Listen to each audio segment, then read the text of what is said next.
අයියෝ අදත් ගමකට පරක්කුයි. තව තප්පරකින් ට්‍රාන්ස්පෝර්ට් එකත් එයි. මේ හර්ෂණි ඔයා මේකප් එකක් දාගන්න නැද්ද කෙල්ලේ?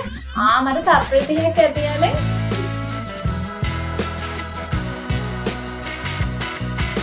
ඕකේ මේක ගාලා මේක ගාවට පස්සේ ඊට පස්සේ මෙන්න මේකෙන් ටච් අප්ස් එන්නට පස්සේ වැඩේ ඉවරයි. ඔව් නෝ තව එකක් ගන්න තියෙනවා.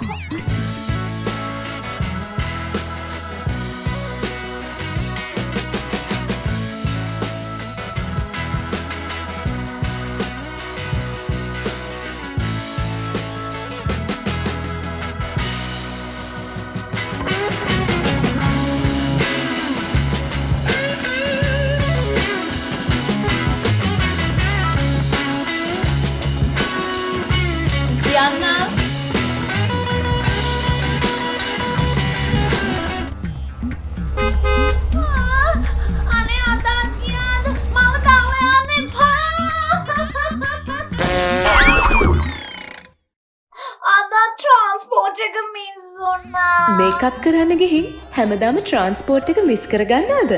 ට්‍රාන්ස්පෝර්ට් එක මිස් කරගන්න නැතුව තත්පර 30න් ග්ලෝ වෙන්න.